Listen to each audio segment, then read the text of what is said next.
Canada, we stand on guard for thee.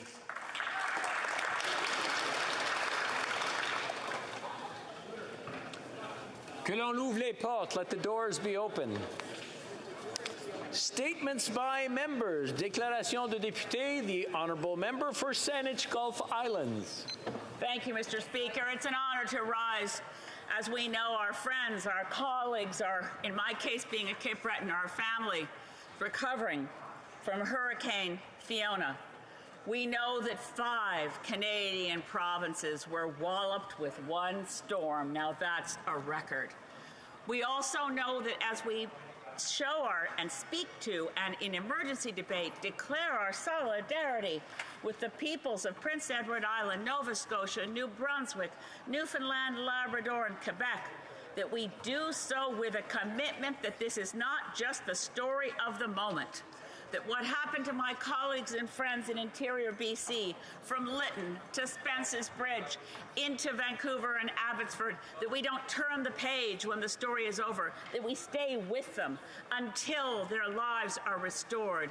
May Hurricane Fiona confirm our commitment to resilience in communities and to fighting against the climate crisis. The Honourable Member for Etobicoke Centre. Mr. Speaker, I rise today to mark the 5th British Home Child Day in Canada.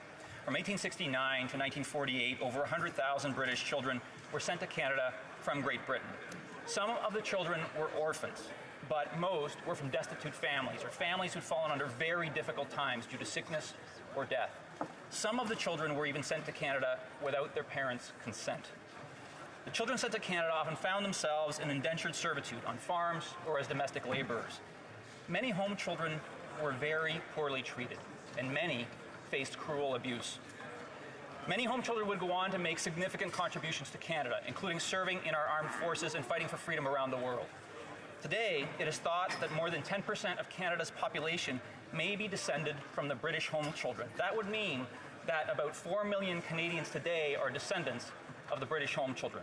Today, Speaker, I hope that we reflect on and commemorate the British home children, what they lived through and endured, and the contributions that they and their descendants have made to Canada. Thank you, Speaker. The Honourable Member for Calgary Nose Hill. 30 years ago, the Constitution of the Slovak Republic was adopted. In 3 short decades, Slovakia has emerged from the shadow of forced communism as a vibrant, thriving democracy with a strong economy and a very bright future. Slovakia also borders Ukraine and has recently provided tremendous support for refugees and taken a strong stand against tyranny and oppression. For these reasons, and because of the vibrant Slovak diaspora community in Canada, it is vitally important for Canada to have strong ties between our nations. I acknowledge and support the government's recent announcement of expansion to a full embassy in Slovakia. As a Canadian with Slovak heritage and the chair of the Canada-Slovakia Friendship Group, I want to extend warm congratulations on this remarkable 30-year anniversary of Constitution Day in Slovakia and celebrate strengthened ties between our nations. Na zdravie. The Honourable Member for Egmont. Mr. Speaker, most Canadians have been watching the impact of a changing, destructive climate, but many Atlantic Canadians are not because they don't have access to basic infrastructure. PEI was hit with the most destructive hurricane I have ever seen. In my riding of Egmont, the impact has been devastating, including the Evangeline School, farm buildings and crops, small craft harbors, fisher scare, and much more. Many islanders are struggling right now, and it is our job to lighten that burden as quickly as possible.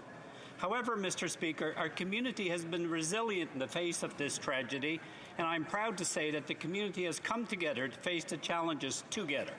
I would like to recognize the efforts of municipalities and not-for-profit organizations who work tirelessly to support their neighbors with basic necessities, and the tireless work of our first responders and utility workers, as well as hydro crews from across Canada. Together, we are stronger, and together, we will get through this. L'honorable député. The Honourable Member for Lac-Saint-Jean. Mr. Speaker, September 28th is British Home Child Day. It is a day that is devoted to recognizing the over 100,000 British children who were brought to children as indentured labor between 1969 and 1932.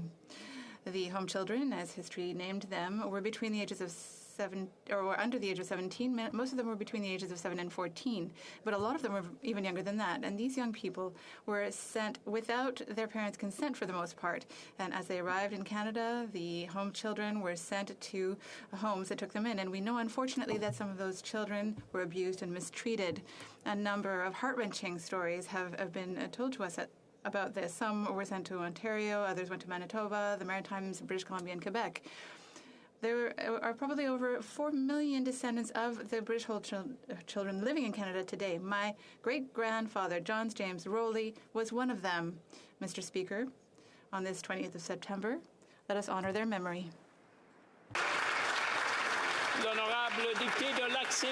The Honourable Member for Lac Saint-Louis. The Teresa Deller Palliative Care Residence, which was named for its founder, is an example in Canada for superior quality end-of-life care. It is funded by generous donors, and it is supported by devoted volunteers, and it occupies a singular place in the West Island. Teresa left us an inspiring legacy. She left us too soon, but her memory and her spirit inspire us and motivate us to continue to work for a more humane society where we protect the dignity of people in their final days. Last Saturday was a beautiful day, and that day was the Course pour la Compassion, or the Run for Compassion. It is an annual fundraiser, and it raised more money than ever before. $195,000 was the amount. I would like to congratulate all of the participants and the over 100 volunteers who gave their time, and Dev Elvidge, who began the activity 6 years ago in the memory of her father.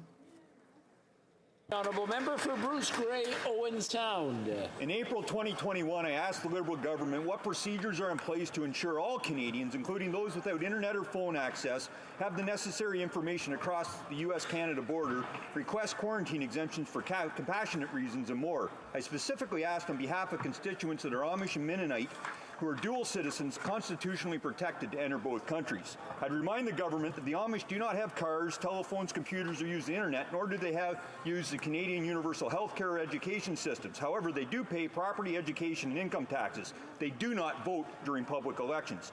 In February, I asked the government how they were notifying all Canadians about the constant changing and often confusing travel restrictions or requirements. The written response outlined how changes were shared on the internet, but does not answer how this was shared to those Canadians without internet or television.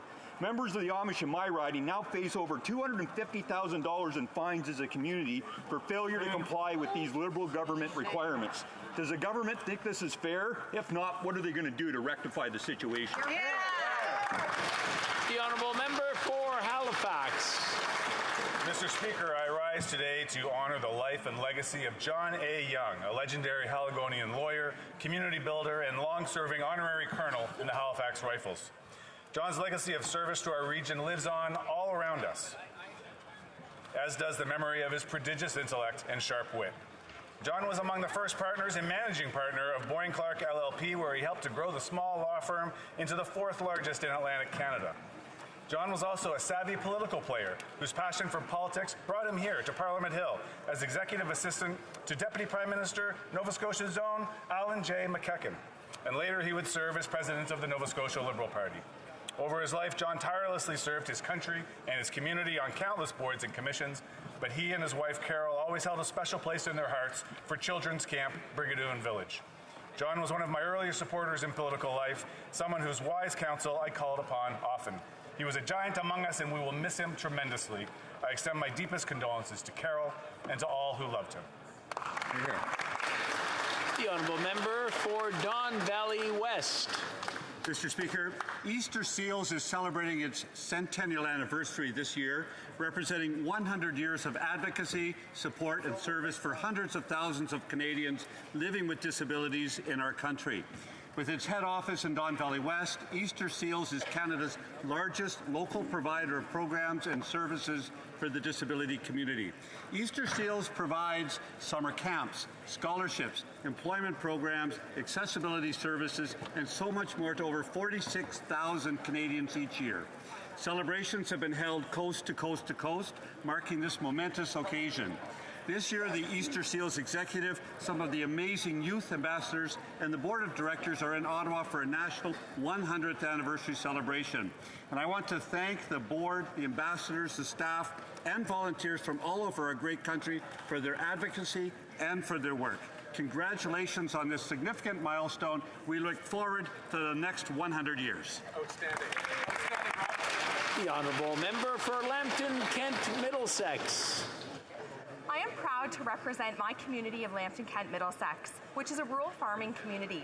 Like my family, many of my constituents, friends, and neighbours are farmers who work hard each and every day to feed Canada and the world.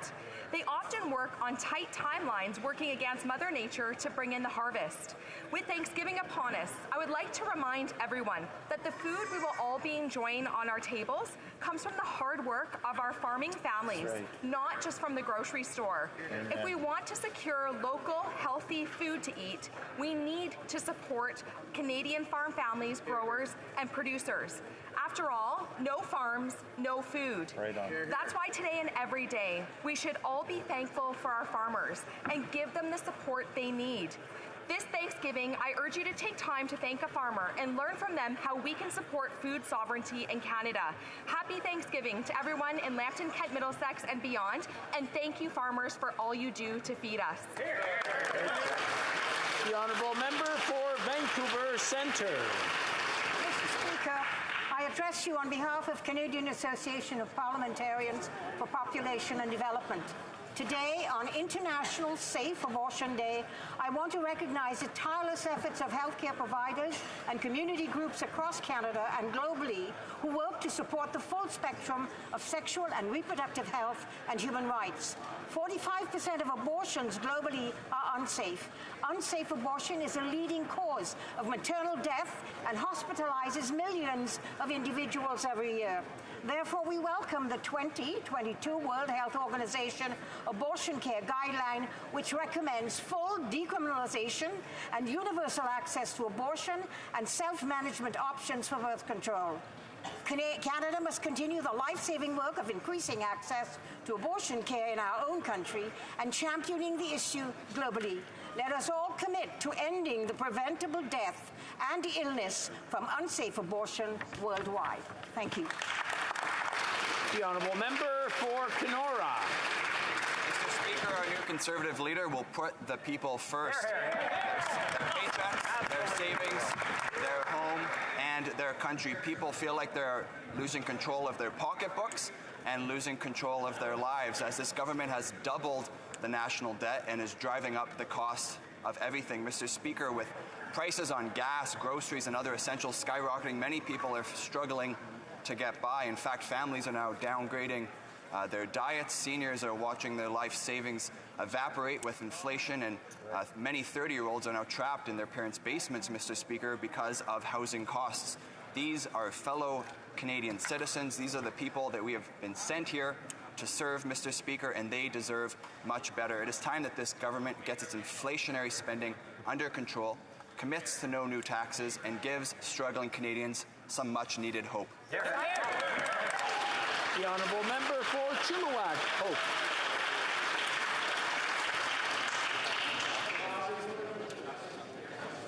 From 1896 to 1948, the British Home Child Program saw over 100,000 boys and girls shipped from the United Kingdom to Canada to serve mainly as cheap labour for the families they were placed with here. While some of these children were treated well, many others were seen as no more than indentured servants and suffered horrible abuse at the hands of those who were supposed to care for them. In spite of this, many British home children would go on to serve Canada with distinction in the Canadian forces throughout the 20th century. It's estimated that 4 million Canadians are descendants of British home children, me included. My great-grandfather, Sheriff Atchison Thompson, came to this country as a British home child in 1915 at the young age of 12. I'd like to thank people like my grandma, Carol Bateman, who continue to keep the stories of British home children alive, and who continue to call upon the government to apologize for the program that these children suffered under. Today, on British Home Child Day, let us pause to remember them and their legacy to our country. The honourable member for Dartmouth Cole Harbour. Mr. Speaker, as I rise, Nova Scotia is remembering and honouring a wonderful human being, Dartmouth's John Young. From an early age, John understood the importance of getting involved in politics, that the power of politics was about doing good and taking care of others. After graduating law school, he spent 4 years working alongside Liberal Cabinet Minister Alan McEachen and had what he called a fascinating education. It was here in Ottawa where John met the love of his life, Carol, and this political dynamic duo helped shape politics back home in Nova Scotia for decades together. You'll be hard-pressed to find a current or former Liberal politician back home who hasn't received brilliant and caring advice from the Youngs. John had an incredible legal career, helping Boyne Clark grow from a modest little firm on Queen Street in Dartmouth into one of the largest law firms in Atlantic Canada. John always gave more than he took. And I can tell you that John's absence is already being felt deeply in our community, and especially to Liberals across Nova Scotia. Mr. Speaker, I ask that all members of this House join me in honouring John Young. Thank you, Mr. Speaker. The honourable member for Port Moody Coquitlam. Mr. Speaker, gender inequality costs lives. Tomorrow, survivors and researchers from Ovarian Cancer Canada will be on Parliament Hill as part of their Awareness Month. I raise my hands to their work. Ovarian cancer has historically been under-researched due to gender bias. But with ongoing strong advocacy, awareness has been raised and new research is underway, which is unlocking insights into this highly fatal disease. Canada has an important challenge ahead to increase survival rates. We are not keeping pace with other countries on improving outcomes. Sadly, only 44% of people diagnosed with this cancer live more than 5 years. The journey with ovarian cancer is difficult, and the side effects of treatment significantly interfere with quality of life. To everyone living with or going through ovarian cancer, I see you and I see how strong you are. L'honorable. The honourable member for Joliette. Mr. Speaker, it was 2 years ago today. It has been 2 years since the distressing death of Joyce Echaquan. 2 years since her death, which was both shocking and avoidable. 2 years since she videoed and posted racism in its most tragic manifestation. On behalf of the Bloc Québécois, I would like to express to Joyce Echaquan's spouse, Carol Dubé, her 7 children, and her loved ones, our solidarity as you gather to honor her memory in Manawan. I would also like to say to the Atikamekw community that we are with you. We remember her. That we stand with you in the fight against racism in all of its forms, including when it is expressed within our institutions, as we have heard from so many people from the First Nations. Justice for Joyce, but also justice for all Indigenous peoples of Quebec. Let us continue to work together for the respect, dignity, security, and empathy for every person, Quebec and Atikamekw, in society and in the relationship with the state. Miigwech. Logan, Middlesex, London.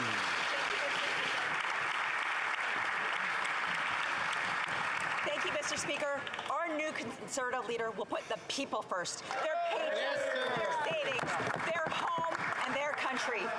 Trevor Nyman, Director of Digital Economy and a legal advisor of the Business Council of Canada, has stated, immigrants often have the training, experience, and qualifications to work in booming industries where Canada truly, desperately needs help.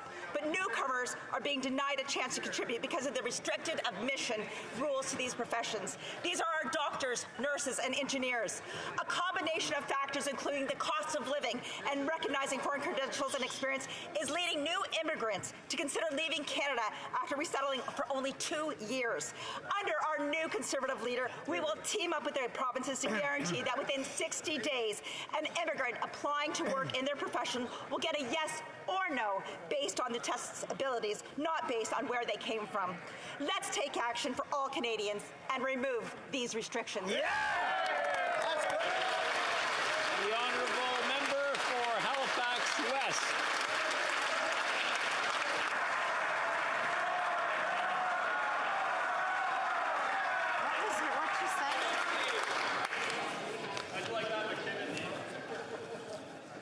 The Honourable Member for Halifax West. Mr. Speaker, I want to raise awareness today of a devastating disease. Ovarian cancer is a difficult beast, yet I've met so many inspiring Teal sisters who have faced it. It is the most fatal women's cancer disease in Canada. It is difficult to detect and uniquely agile, with variations, mutations, and migrations that can complicate treatment.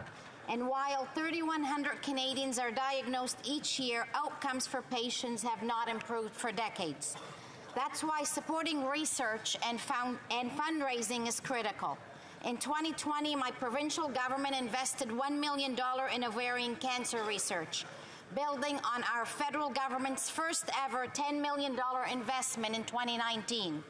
And earlier this month, I heard firsthand how that funding is supporting pioneering research at Dalhousie University. I encourage colleagues to register for Ovarian Cancer Canada's November Research Symposium in November and learn more about the disease till we find a cure.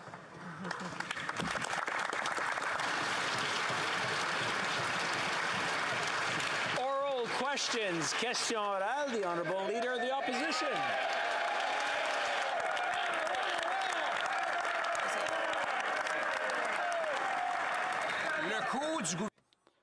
The government is causing the cost of living to rise, and the inflationary deficit has doubled the national debt, and according to the PBO yesterday, it has doubled the interest rates Canadians will have to pay on the national debt.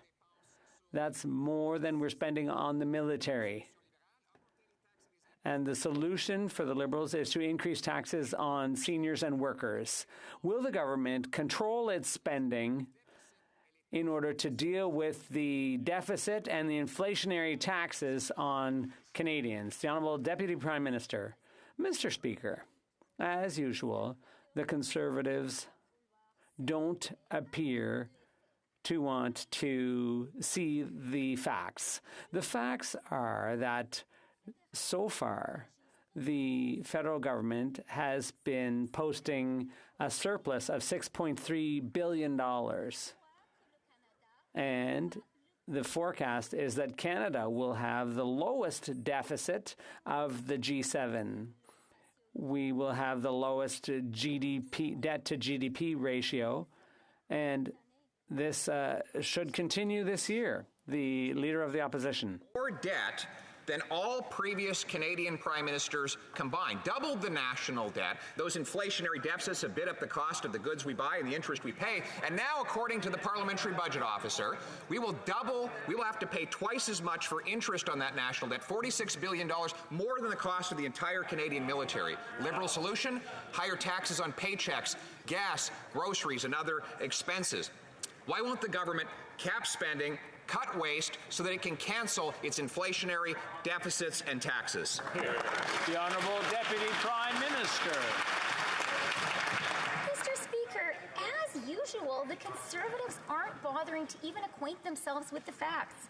Had they bothered to read the latest fiscal monitor, they would know that so far this fiscal year, the federal government is actually running a surplus of $6.3 billion. The IMF forecasts that Canada will have the lowest deficit in the G7 this year. We have the lowest debt to GDP ratio in the G7 this year, and our AAA credit rating was reaffirmed earlier this year. We believe in fiscal responsibility, and that's what we're demonstrating. Canadians must spend on national debt interest, and they're tripling the carbon tax, tripling that tax on gas, heat, groceries, and basically every good that has to be transported from one place to another. Now at a time with 40-year highs in inflation, Liberals want to raise those taxes even further. Our young people who are going to school are living in homeless shelters because they cannot afford the cost of living. Will this government cancel this heartless tax increase? The Honourable Deputy Prime Minister. Actually, Mr. Speaker, for middle-class Canadians, we have cut taxes and made them better off. Today, a single parent in Ontario with 2 kids under 6 and earning $60,000 a year pays nearly $5,600 less in taxes than she did under the Conservatives. And she'll receive nearly $8,900 more through reduced child care fees and the dental benefit. She will be more than $14,400 better off than she was under the Conservatives. The Honourable Leader of the Opposition. Well, the Liberals would tell Canadians they've never had it so good. They've never had it so good. Listen, this government is out of touch and Canadians are out of money. Here are the facts.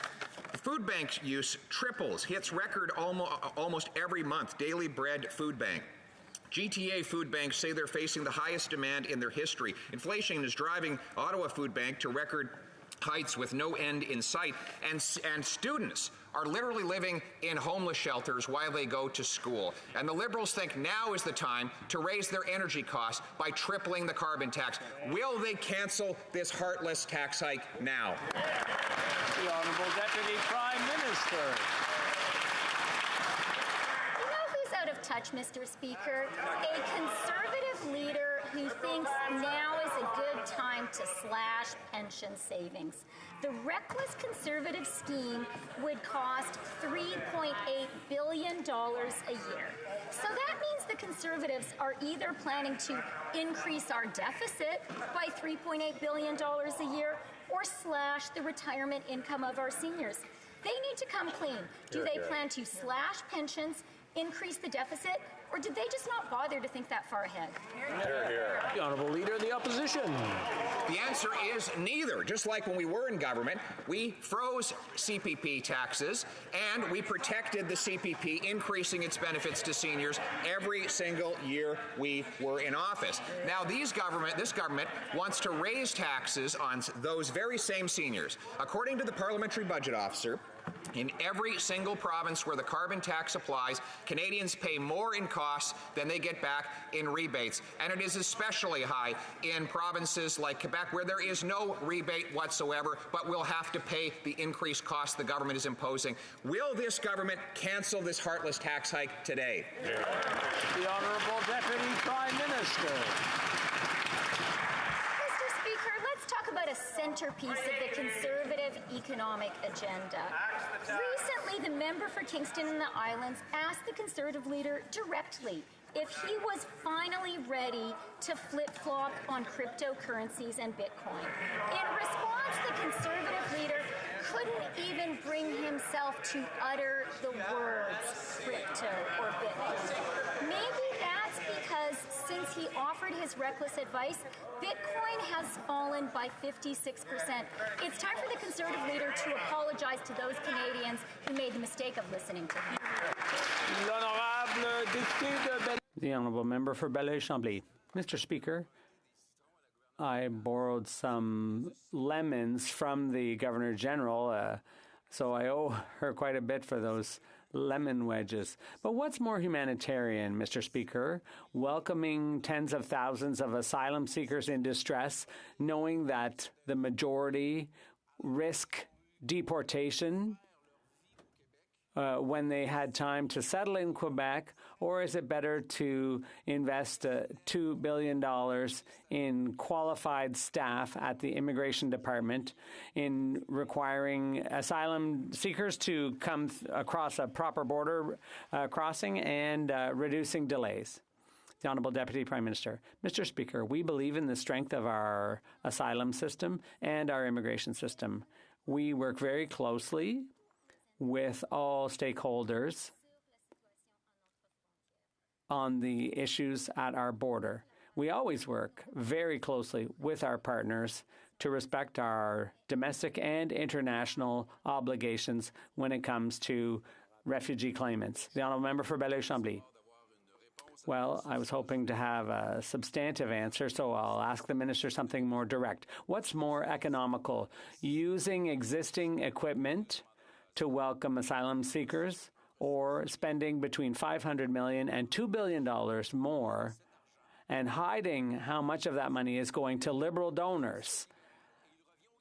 The Liberals' true colors really come out strongly. The Honourable Deputy Prime Minister. Mr. Speaker,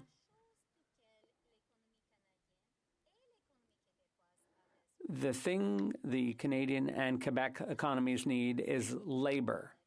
Especially in Quebec, there's a serious labor shortage. So the thing we need to do together for the benefit of our country is to welcome more immigrants. We need to be a society that is welcoming to newcomers. That is what our government is going to do, and I hope we'll be able to work very closely with all members here in this place. For Burnaby South. Thank you, Mr. Speaker. We are experiencing the highest increase in food prices in 41 years. That means families are having a very difficult time buying groceries and putting food on the table. You know what else has gone up? CEO bonuses. Neither the Liberals nor the Conservatives are willing to call out greedflation, but we are. Will the government support our demand to investigate food prices? Hear, hear. Yeah, yeah. The Honourable Deputy Prime Minister. Mr. Speaker, Canadians know that our government is absolutely committed to ensuring that everyone in our amazing country pays their fair share. In fact, we are raising permanently the corporate income tax on the largest, most profitable banks and insurance companies by 1.5%. And we have put in place a 15% recovery dividend on the excess profits of these institutions during COVID. We've implemented a 10% luxury tax on luxury cars, planes, and yachts. Thanks, Mr. Speaker. The Honourable Member for Burnaby South. The cost of pasta has gone up by over 32%. So it's harder and harder for families to buy their groceries. But it's no harder for CEOs of big companies to afford their groceries because they're making record profits and huge bonuses. Clearly, greedflation is contributing, the greed of CEOs is contributing to inflation. It's fueling it. Will this government heed our demand to investigate food prices? The Honourable Deputy Prime Minister. Mr. Speaker, we have been and remain determined to ensure that everyone pays their fair share. And that's why we've increased corporate tax rates by 1.5% permanently on banks and insurance companies and the major accounting firms. And we've also implemented a 15% surtax on excessive profits during the pandemic. Thank you. Hill.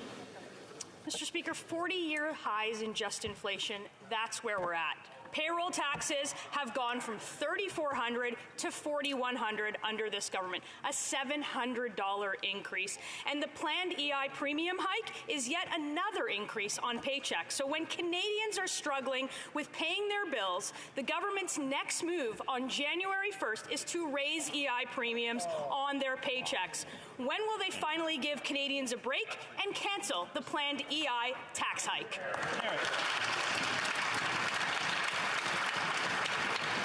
Before going to the minister, I just want to remind the honourable members that you can't do directly what you can't do indirectly. And maybe if you're saying something, maybe just insert the pause where it's supposed to be and avoid any kind of mockery that's made of our system. The honourable minister. Mr. Speaker, the facts are very clear. EI premiums are lower today than when the opposition leader oversaw them. In fact, EI premiums are actually the lowest they've been in decades. And come next January, even though the premium will be increased, it'll still be 25 cents lower than in 2015 under the opposition leader. Mr. Speaker, EI benefits are also way more generous than they were under the Conservatives 10 years ago. Member for Thornhill. Mr. Speaker, the minister knows that she is collecting more in EI premiums than she will pay to workers. And the finance minister ought to know that the EI surplus goes to their coffers to feed their out-of-control inflationary spending. The government cannot simultaneously say that they understand the pain of Canadians and raise taxes on them. So I will ask again, will they cancel the January 1st tax hikes? The Honourable Minister for Employment. The EI premiums are the lowest they've been in decades. And that's a direct result of our government's investment in programs for workers, Mr. Speaker. Special benefits are more generous, Mr. Speaker. The maximum insurable earnings is more generous. Mr. Speaker, workers get more now and pay less. That's it. Honorable. The honourable member for Mégantic-L'Érable. Mr. Speaker, the EI tax increase will take another $2.5 billion out of Canadians' paychecks, not to help the unemployed, but to pay for the Prime Minister's out-of-control spending and to fill their coffers. This money should stay in the pockets of Canadians to help them pay for what they need: gas, groceries, heating, housing, everything that costs more because of this Liberal government's unfair inflationary policies. We can't afford this unjust inflation anymore. Canadians have done their share since 2015. Will the government now scrap its plan to raise their taxes? The Honourable Deputy Prime Minister. Mr. Speaker, Canadians understand full well that EI premiums allow us to fund our retirements and the CPP premiums as well. In this period of uncertainty, world economic uncertainty, it's completely irresponsible for the Conservatives to suggest that our country is not putting money aside for retirees and for rainy days. The honourable member for Mégantic-L'Érable. The finance minister who's racked up the biggest budget deficit in Canadian history, more than all other previous prime ministers put together. That's the lesson she's trying to give us. She has no credibility. The cost of groceries has skyrocketed it's reached its highest level in 40 years. The Liberals are going to do even worse. On January 1st, they're going to raise taxes on workers' paychecks. Instead of hurting everyone, can the Liberals put just inflation on hold and scrap the tax hikes? The Honourable Deputy Prime Minister. Mr. Speaker, if the Conservatives had taken the trouble to read the last financial review, they would have seen that to date, in the current fiscal year, the federal government has posted a $6.3 billion surplus. We have the lowest deficit of G7 countries, and we have a AAA credit rating. The thing Canadians should be afraid of is the Conservatives' desire to cut retired people's pensions. Thank you, Mr. Speaker. $2.29. That's the price of gas in Surrey. Families and workers in BC are struggling to make ends meet because of the just inflation costs of living crisis. But the Prime Minister and the NDP say they aren't paying enough. They're forcing the people of my province to pay triple in carbon taxes and take gas close to $3 a litre. Will the Prime Minister allow British Columbians to fill their tanks, put food on the table, and cancel his unaffordable carbon tax hike? The Honourable Minister of Natural Resources. Thank you, Mr. Speaker. The government certainly is taking action to address affordability, for example, doubling the GST tax credit. With regard to the price on pollution, the honourable member knows that where the federal system is in place, and I would tell her that it is not in place in British Columbia, rebates are issued quarterly, and most Canadian families get a direct rebate and will continue to get a direct rebate that is more than what they pay. But let's be very clear, if we want to ensure affordability on an ongoing basis with respect to climate change, we need to ensure that we have a robust climate plan to ensure we're dealing with the costs of the future. That is something that over 6 months, the Leader of the Opposition has refused to talk about. Where is his climate plan? The Honourable Member for South Surrey, White Rocks. Mr. Speaker, we're not talking about today. We're talking about April 1st, when tripling the carbon tax will be imposed on British Columbians. Yeah. They believe that Made in BC solutions don't work, so they're forcing families, workers, and businesses to pay 3 times more in carbon taxes. Conservatives will give control back to British Columbians over their paychecks, their savings, and their lives. Tomorrow, gas goes to $2.50 a litre in Vancouver. It's shattering all North American records. But that's not enough for this Prime Minister and the NDP. Cancel the tax. The Honourable Minister. Thank you, Mr. Speaker. And maybe a bit of history. British Columbia was the proud implementer of the first carbon price in Canada. It was implemented by a conservative premier in British Columbia. British Columbia continues to have its own approach to carbon pricing because they know that's the most efficient way to address pricing going forward. I would just note, Mr. Speaker, that it's pretty perplexing. Every member of the opposition that is... I'm going to ask the minister to start over so that the honourable member for South Surrey White Rock can hear the answer she did ask for. The honourable minister. You missed all your targets. Thank you, Mr. Speaker. I would just note that it's a little bit perplexing given that every member of the opposition sitting in this House campaigned on a platform in the last campaign less than a year ago on the basis of implementing a price on pollution. So are they telling the truth to citizens then, or are they telling the truth now? The honourable member for Lac-Saint-Jean. Mr. Speaker, yesterday we saw that the Minister of Public Safety didn't know the difference between an asylum seeker and a smuggler. Let's explain it to him. Asylum seekers are people who come to Canada to claim refugee status. The smugglers are the ones who take advantage of these families by taking their savings in exchange for getting them across at Roxham Road. The smugglers are criminals. Making Roxham Road permanently makes crime pay. So now the minister has figured out who's who. When is he going to start standing up for asylum seekers instead of criminal smugglers? The Honourable Minister of Public Safety. Mr. Speaker, I'm very proud of the work of this government on the issue of protecting refugees' rights. Refugees make lots of positive contributions to our economy in Quebec and in Canada, and that's why we need to continue to invest at the border to buy resources for CBSA, and that's why we work very closely with the Quebec government in order to protect refugees' rights and protect the integrity of our system. Thank you. The Honourable Member for Lac-Saint-Jean. Mr. Speaker, we don't get it.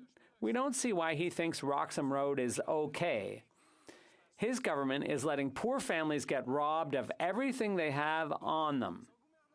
Thanks to his government, the main way to claim refugee status in Canada in 2022 is through people smuggling.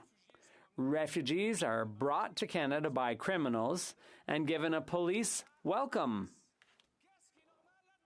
Who finds that appropriate, Mr. Speaker? The Honourable Minister. Mr. Speaker, we recognize that the situation at Roxham Road is a challenge, and that's why we have a strategy to deal with it and to deal with the problem of people smuggling. We're investing over $40 million. We have, and we're going to add further resources to protect refugees' rights and to bring those responsible for abuse to justice, and we will continue in that manner. Thank you. Of Bay Central Notre Dame.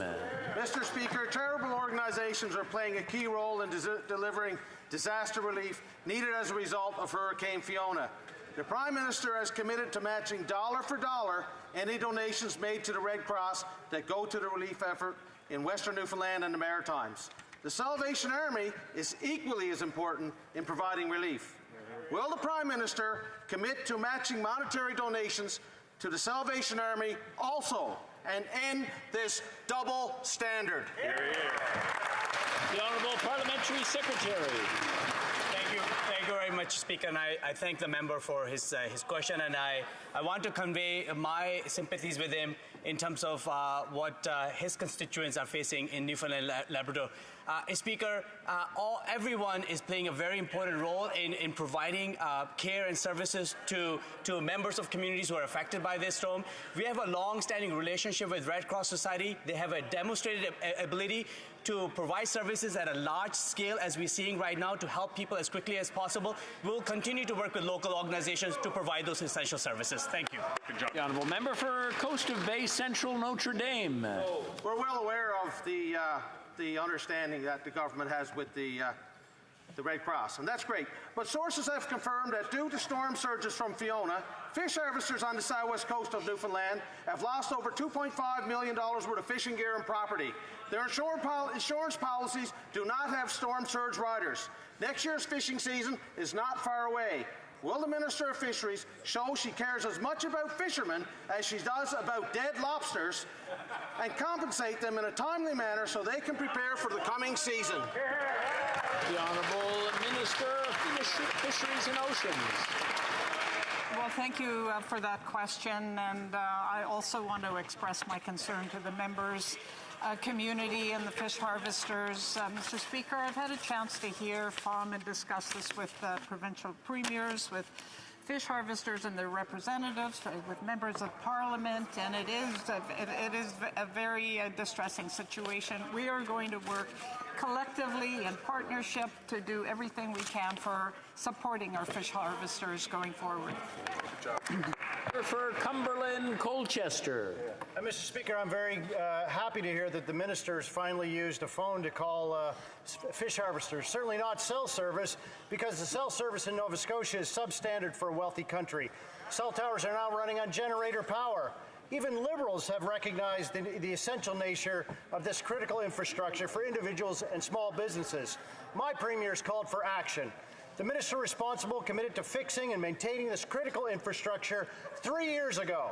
When will Canadians see some action and not more platitudes? The Honourable Deputy Prime Minister. Mr. Speaker, I agree with Premier Houston that the situation with cell service is entirely unacceptable. Later today, along with the Minister of Innovation, I will be meeting with the CEOs of Canada's telecommunications providers, and I will be insisting on better service for the people of Atlantic Canada and for Quebecers, and on a plan to ensure this never happens again. The Honourable Member for Cumberland, Colchester. Well, Mr. Speaker, I trust that the Minister of Finance will meet with Premier Houston, not Premier Rankin. 5 days, almost 120 hours have passed since many Nova Scotians have lost power due to Hurricane Fiona. Trees are still on the power lines and blocking roads, and 20% of customers are without power. The military has been requested by Premier Houston, and their presence is desperately needed. When will this Prime Minister get more troops on the ground to clear the debris and get the lights back on in Nova Scotia? Hear, hear. The Honourable Minister for Intergovernmental Affairs. Mr. Speaker, I'm happy to confirm for our colleague what the Minister of National Defence said early this morning.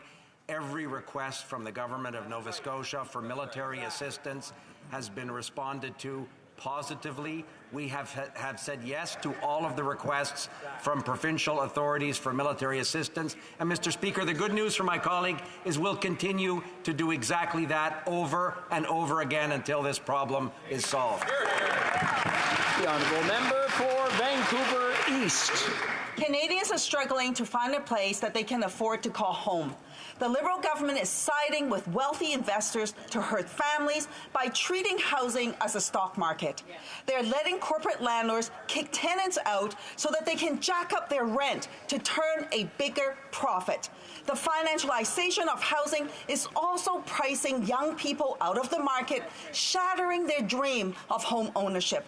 This is wrong. Will the Liberals put a stop to the financialization of housing and put people before corporate greed? The Honourable Minister for Housing. Mr. Speaker, we know that speculative investments in the real estate sector are contributing to pushing home prices higher. That's why we've legislated an annual 1% tax on vacant, non-residential, non-Canadian owned properties, as well as a 2-year ban on foreign ownership of Canadian residential real estate. We've also committed to reviewing the tax treatment of real estate investment trusts, and we're launching a federal review of housing as an asset class. This is what federal leadership on financialization of housing looks like. Member for New Westminster, Burnaby. He didn't answer the question, Mr. Speaker. We're saying stop financialization and put people before corporate greed. Now, as the devastation unfolded for Hurricane Fiona, as people tried desperately to call 911 or contact loved ones, big telecom companies abandoned people, leaving them without cell phone service. And Liberals are letting those irresponsible companies off the hook. Nova Scotia is demanding that the government ensure telecom companies never abandon people people in emergencies. Yeah. Will Liberals enforce these regulations on telecom companies now? The Honourable Parliamentary Secretary. Well, Mr. Speaker, as we've heard from the Deputy Prime Minister, telecoms providers must ensure their services are working to the greatest extent possible after Hurricane Fiona. This evening, I'll be joining the Minister of Economic Development, Industry and Science and the Deputy Prime Minister to discuss with the telco providers the experience of Atlantic Canadians in losing connectivity, to review the fragilities of this vital infrastructure, and to determine how the expectations of Canadians on reliability and transparency going forward can be met. The Honourable Member for Vaughan Woodbridge. Mr. Speaker, like many Canadians, the COVID-19 pandemic has taken a toll on the physical and mental health of public servants. Despite these challenges, they have faithfully served Canadians throughout the pandemic and continue to do so. What is the government doing to work with unions to strengthen healthcare support for public servants? Thank you, Mr. Speaker. The Honourable Minister. Thank you, Mr. Speaker. First of all, I would like to thank my honourable colleague for Vaughan Woodbridge for his excellent work and excellent French. Good news, Mr. Speaker.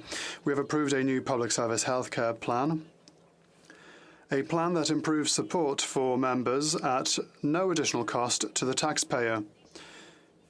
These are significant changes that will improve support for the 2S LGBTQI+ community and help for mental health. Mr. Speaker, we know that we can achieve great things together, and we will work with unions and retirees to reach this agreement. Thank you, Mr. Speaker. Member for Lethbridge. The average Canadian now spends more on taxes than they do on food, clothing, and shelter combined. An individual recently came into my office in the riding and said that she had moved into her car because she couldn't make rent. Another couple told me that they live out of their RV because they couldn't make their mortgage payment due to just inflation. These stories are far too common from coast to coast in this country. So I'm asking the government, will they finally demonstrate some compassion and stop their increases in taxes with regards to gas, groceries, and home heating today? The Honourable Deputy Prime Minister. Mr. Speaker, here's what the Conservatives want to do. Slash pensions, slash EI, and ignore climate change. We have a better plan.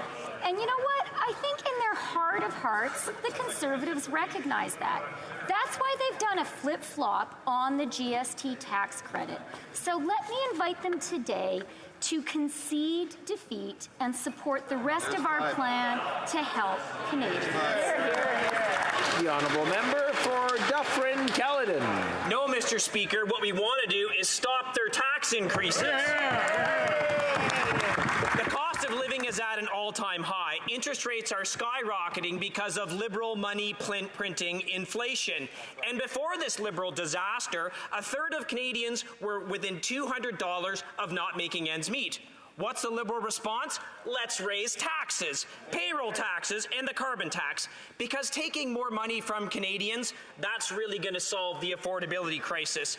Mr. Speaker, please tell me this government will actually start helping and stop hurting Canadians and stop these tax increases. The Honourable Deputy Prime Minister. I'm not going to...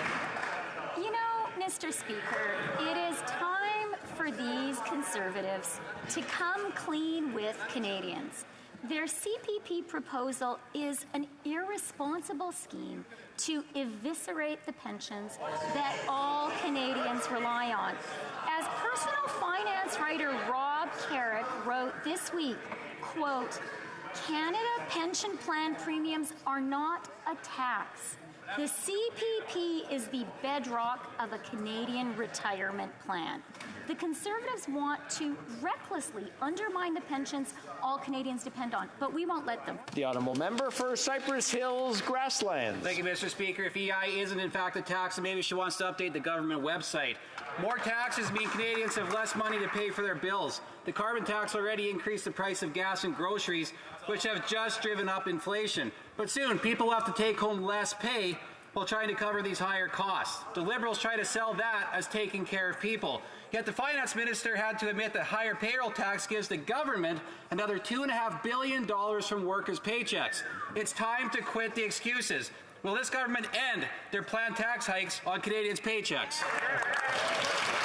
The Honourable Minister. Mr. Speaker, let's be clear on the record. When we brought forward the Canada Child Benefit, who voted against it?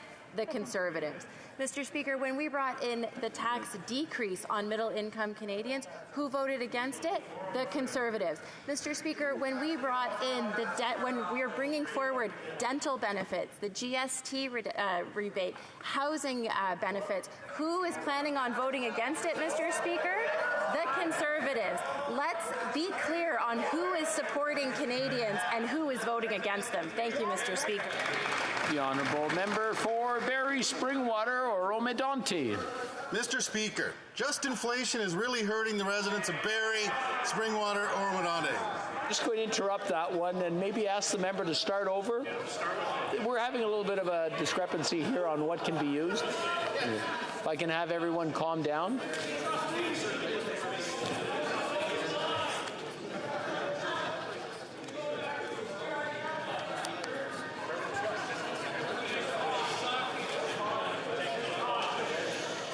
Just waiting so that we can. Yeah, no, I understand. The honourable member couldn't hear me. There's some play on words that really are doing indirectly what you can't do directly. So I'm going to ask the honourable member to start over and maybe correct his error. Mr. Speaker, just inflation.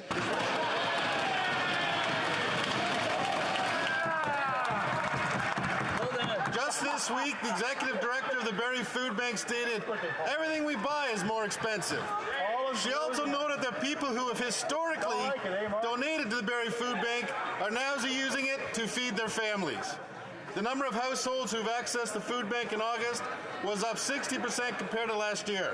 Would the Prime Minister please acknowledge we have a serious affordability crisis and commit to cancelling the proposed EI and carbon tax increases that will only cause more pain for hardworking Canadians?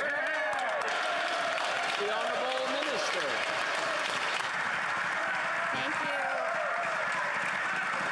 Thank you, Mr. Speaker. Let's put some numbers on the table. 450,000. 450,000 children have been lifted out of poverty since we brought forward the Canada Child Benefit. Mr. Speaker, instead of sending checks to millionaires, we're sending benefits to hardworking Canadian families who need that help. Mr. Speaker, we understand the high cost of living. We understand the high cost of raising a family. That's why we have put more money in the pockets of Canadians than Conservatives have. Thank you, Mr. Speaker. The Honourable Member for Avignon-la-Métis, Matane-Matapédia. Mr. Speaker, the federal government has transformed Roxham Road into a permanent border crossing. That's not us saying this, it's the RCMP. In 2020, the RCMP entered into an agreement for, and I quote, nursing services at the Roxham border crossing. That's how they've said it.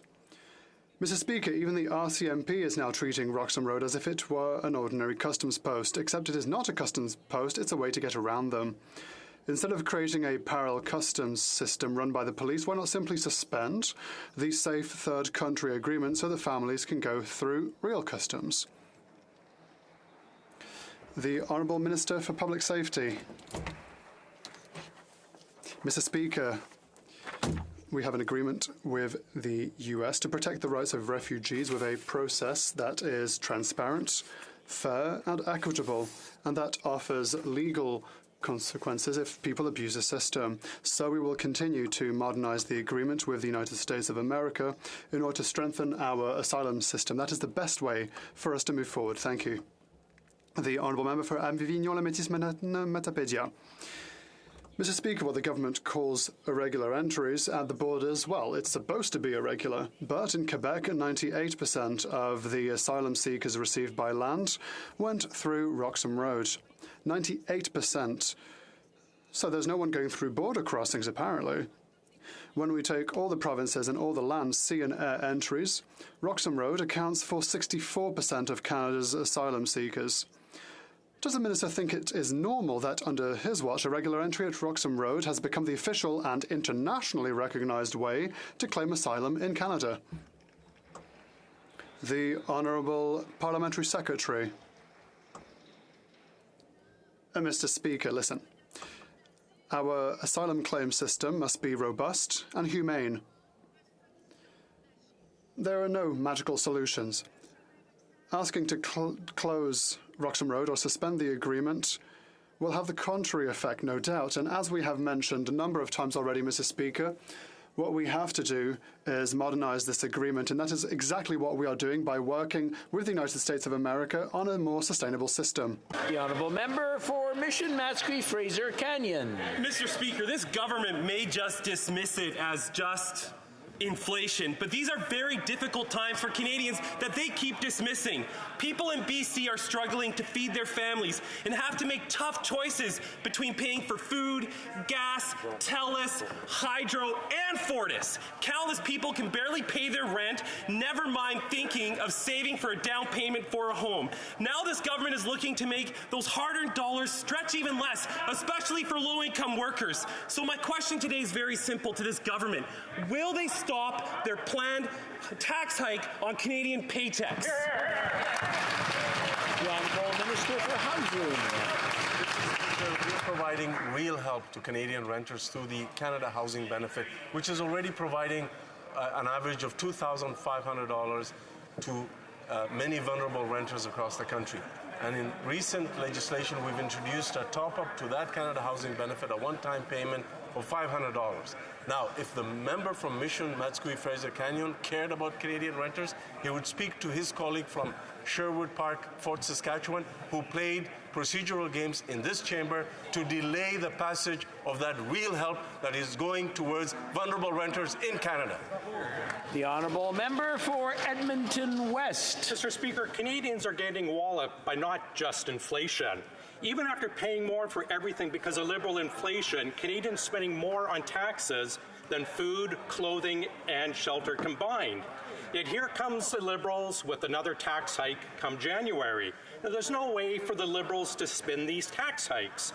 Come January, Canadians will have less money in their pockets and smaller paychecks. So will the government commit to cancelling these damaging paychecks? The Honourable Deputy Prime Minister. Mr. Speaker, let's talk a little bit about EI. So the EI contribution rate today is $1.58. Next year, it's going to be $1.63. And guess what? Both of those rates are lower than every single year when Stephen Harper was Prime Minister. So let's be clear about the Conservative schemes. They are proposing to slash our pensions. They're proposing to undermine the EI system. They are even disagreeing with things they actually did when they were... The Honourable Member for Caribou Prince George. Mr. Speaker, let's talk facts. Hardworking families in my riding are already struggling to fill their tanks, put food on their table, and keep a roof over their head, all because of this government's overspending. This Liberal government has tripled down on the carbon tax. And the reality is that Canadians on January 1st will wake up to smaller paychecks. The last thing my constituents need is another federal assault on their hard-earned paycheck. Canadians are at a breaking point. The cupboards are bare, and this government just doesn't get it. I'm asking them to show some compassion and cancel their planned raid on Canadian paychecks. Mr. Speaker, will they do that? The Honourable Minister for Families. Mr. Speaker, we are absolutely compassionate when it comes to families in this country. In fact, Mr. Speaker, I was in British Columbia on Friday making a really important childcare announcement. British Columbian families are going to save up to $6,600 a year on the cost of childcare by the end of this year. Mr. Mr. Speaker, we are there for Canadians, and what the Conservatives are talking about will hurt Canadians further. Hardworking Canadians that have saved for their pensions, that need that employment insurance in tough times. Mr. Speaker, we're going to be there for Canadians. I hope the Conservatives would. The Honourable Member for Saint-Michel. Mr. Speaker, across the country this week is Concussion Awareness Week. In 2018-2019, an estimated 46,000 children and young people were formally diagnosed with concussion by hospital emergency departments. This after being injured whilst doing physical activity. Can the Minister for Sport tell us what our government is doing to reduce these accidents as much as possible? The Honourable Minister for Sports. Mr. Speaker, I would like to thank my colleague for her question and her work on behalf of her constituents. Our government is supporting national sport organisations to improve rules, improve training protocols, as well as improve behaviour in training protocols to reduce the risk of concussions. Our government has invested $46.1 million thus far, with more to come, in the fields of research and measures to improve prevention, diagnosis and treatment of brain injuries, including concussions. Thank you, Mr. Speaker. The Honourable Member for Fundy Royal. Mr. Speaker, last week in the Justice Minister's hometown, there was a shooting outside the Bell Centre. And yesterday, a man was shot near the riding of the Public Safety Minister. In fact, violent crime in Canada has increased 32% since the Liberals took office. But instead of reducing crime, Liberals are reducing the number of violent criminals going to jail thanks to their soft on crime Bill C-5. We don't need less criminals in jail, we need less victims of crime. On this side of the House, Conservatives will always put the safety of Canadians first. Will the Prime Minister finally withdraw the soft on crime Bill C-5? The Honourable Minister of Justice. Mr. Speaker, the security of Canadians is our absolute priority, and serious crimes, Mr. Speaker, will always carry with them serious consequences. I reject the premise of the honourable member's question. What we are doing with Bill C-5 is putting an end to policies from the Harper government that have failed. They have failed to make Canadians safer, and they have wasted valuable police and judicial resources on infractions that are better treated, not incarceration. What we are doing with C-5, Mr. Speaker, is being able to put more resources into serious crime, as Justice Michael Moldaver has recently said we ought to be doing. The Honourable Member for Brantford-Brant. Mr. Speaker, since the Liberals formed government, serious violent crime has substantially increased. Homicides alone up 30%. This is a direct result of this government's soft-on-crime agenda and lack of empathy towards victims. Now, thanks to Bill C-5, weapons trafficking, robbery with a firearm, drive-by shootings, fentanyl trafficking, kidnapping will no longer be punishable by mandatory sentences. Why does this government continue to advocate for criminals while recklessly neglecting the rights of victims? The Honourable Minister of Justice. Mr. Speaker, the security of Canadians is our absolute priority. What we are doing with Bill C-5 is allowing for more resources to be spent on the very serious crimes that the honourable member is referring to. Those serious crimes, Mr. Speaker, will always carry with them serious consequences. But all that the failed Conservative tough-on-crime policies left us with was not public security, not greater public security, Mr. Speaker, but increased overrepresentation of Indigenous and Black people in our criminal justice system. We're reversing that, Mr. Speaker, by putting the resources on the serious crime where they ought to be. The Honourable Member for Charlesbourg-Saint-Charles. Mr. Speaker, the phenomenon of scoring, which involves scoring points by shooting innocent victims at random, is growing in Montreal.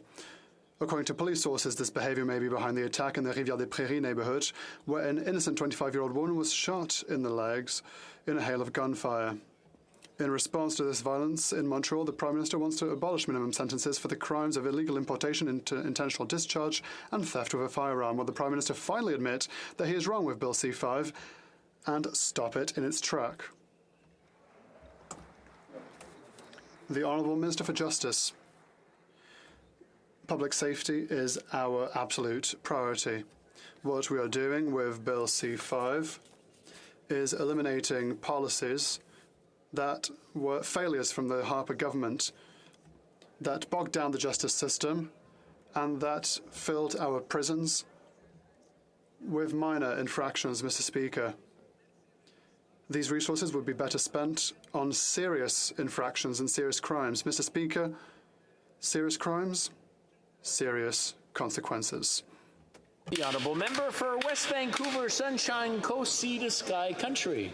Mr. Speaker, part of reconciliation means continuing to support Indigenous communities across Canada. Last week, the Prime Minister and the Minister of Public Safety announced a historic agreement with the Siksika Nation in Alberta for self-administered policing services. Can the Minister of Public Safety please speak to how Indigenous policing agreements are advancing the government's commitment to reconciliation? The Honourable Minister for Public Safety. I want to thank my colleague for the question and for his advocacy. Last week, I was very honored and pleased to announce for the first time in 14 years, a new self-governing agreement which will bring back the Siksika Police Service. I think this is the product of work of many of my colleagues in government, and I do want to take a moment to thank Chief Ure. I want to take a moment to thank Alberta, who has collaborated with us on this. This is a way in which we can ensure the advancement of the principles of reconciliation and empowering Indigenous communities to lead policing initiatives so that they can protect their communities as every other non-Indigenous community across the country. Thank you.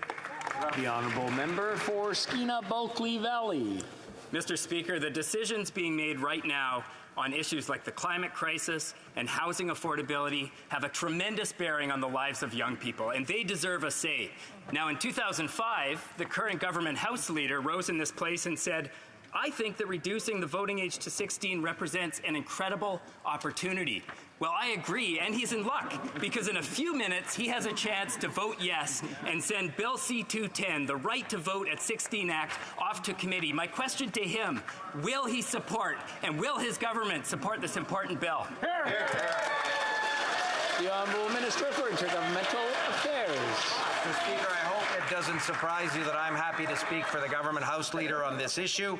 Mr. Speaker, as you know, our government and the Prime Minister in particular have made very, very significant efforts to encourage young people to be involved in our parliamentary democracy.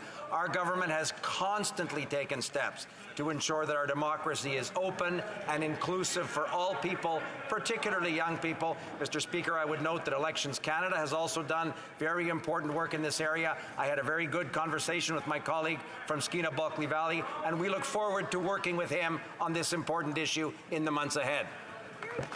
The honourable member for Spadina, Fort York. Mr. Speaker, according to Restaurants Canada, over the last 12 months, 43% more restaurants have closed than opened. In my riding, restaurants are paying as much as 3 times more for food and materials. Pre-pandemic, vegetable oil was only $16 for 16 liters. Today, it's $53. Mr. Speaker, with the businesses fighting to survive and with few tourists brave enough to visit a Canadian airport, what is the government's latest answer to curbing rampant inflation and soaring food prices, beyond re-announcing programs that may or may not come into existence in this decade? The Honourable Minister. Mr. Speaker, I want to thank the honourable member for that important question. Small businesses, particularly restaurants across the country, have seen enormous support from the people in their communities throughout this pandemic, and I thank them for ordering online and for supporting them throughout a very, very tough time. We have been with them, had their back throughout this pandemic, and I want to assure this member and all small businesses and all those restaurants, just like the one I grew up in and worked in, that we've got their back and we will continue to help them through this difficult time. That's all the time we have for question period today. I believe we have a whole slew of points of orders. Nous allons commencer avec le... We will begin with the honourable member for Salaberry-sur-Loire. Point of order. Yes, Mr. Speaker, there were consultations among the parties, and I believe that you would find unanimous consent for the following motion. That this House strongly condemns threats, intimidation, and hateful comments against parliamentarians and their families, and offers its full support to those who are victims. Que tous ceux qui s'opposent à ce que l'honorable... So, all those opposed, please say nay. Very good. The House has heard the motion. All those who are opposed to the motion say no. Adopted. Burnaby is rising on a point of order. Very much, Mr. Speaker, and there have been discussions amongst the parties, and if you seek it, I believe you will find unanimous consent for the following motion: that in the opinion of the House, the government should designate the month of September every year as National Recovery Awareness Month to recognize and support Canadians' recovery from addiction and to demonstrate that recovery from addiction is possible, attainable, and sustainable. Hear, hear.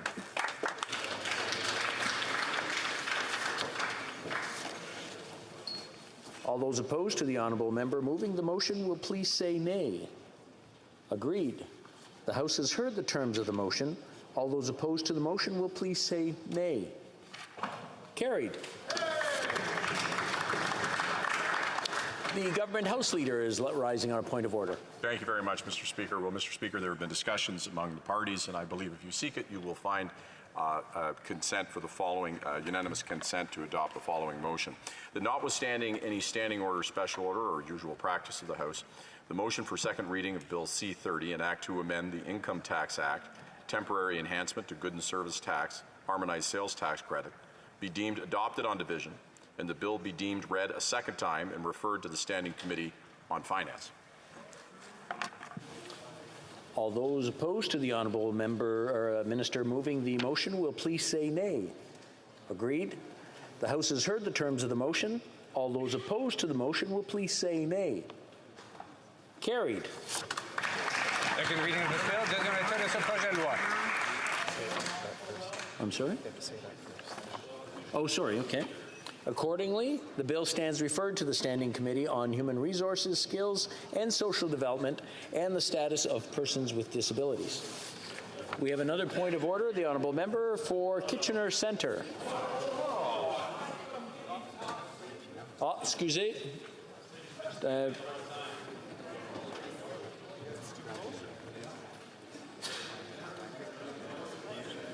it's fine. Okay, so I'll correct it.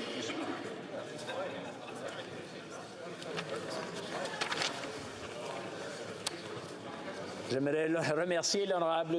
like to thank the honourable member for paying such close attention to what I'm saying. Consequently, accordingly, this bill is referred to the Finance Committee. Okay, very good. We have a rappel au règlement. On a point of order. Regina Capel. Thank you very much, Mr. Speaker, and I appreciate the motion proposed by my colleague in the Bloc Québécois. And in light of that, in relation to the motion that we just adopted, and that all parliamentarians are committed to dealing with threats and intimidation, there have been discussions amongst the House leaders, and I hope that I will get unanimous consent for the following motion. That the House condemn the threatening remarks of Dale Smith, a member of the Parliamentary Press Gallery, who responded through a tweet to a question proposed in the House by the member for Sherwood Park, Fort Saskatchewan, stating that, quote, "When horses are this lame, you shoot them." All those opposed to the honourable member moving the motion will please say nay. No, we don't have unanimous consent. The honourable member for Kitchener Centre.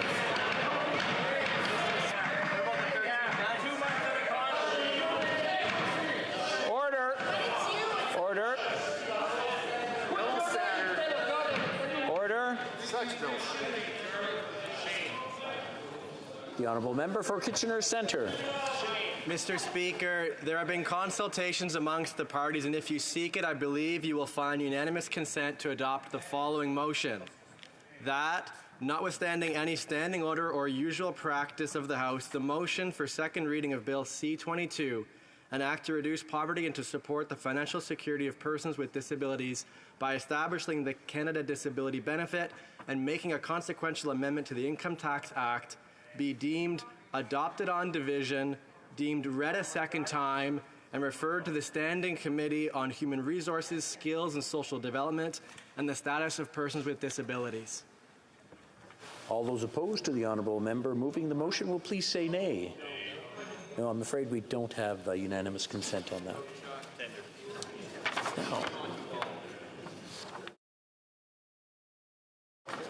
That's it? Nobody else? Oh, we have a point of order. The honourable member for Miramichi Grand Lake. Thank you, Mr. Speaker. A March 22 report by the Parliamentary Budget Officer shows the carbon tax will be a net cost to Canadian families. I'm seeking unanimous consent to table this report because today in question period, the official opposition cited this. I'm sure everybody will support this net cost to Canadians.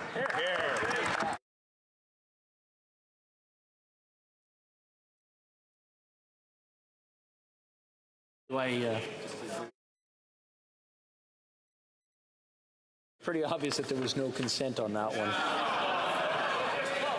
It being 3:24, conformément à l'ordre. Pursuant to order made on Thursday, June 23, 2022, the House will now proceed to the taking of the deferred recorded division on the motion of Mr. Poilievre relating to the business of supply. Sid, call in the members.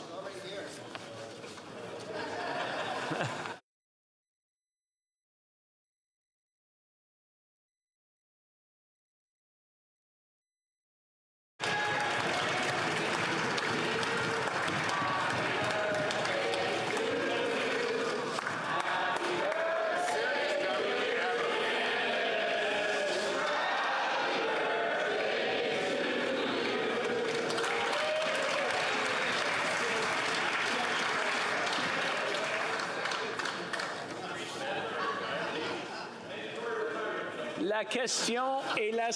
The question is the following one. Seconded by Ms. Finley, moved that in the opinion of the House, given that the government's tax increases on tax, home heating, and indirectly groceries will fuel inflation, and that the Parliamentary Budget Officer reported the carbon tax costs 60% of households more than they get back, the government must eliminate its plan to triple the carbon tax. The 10-minute period for members voting electronically has started, and the House will now proceed to the vote for members participating in person.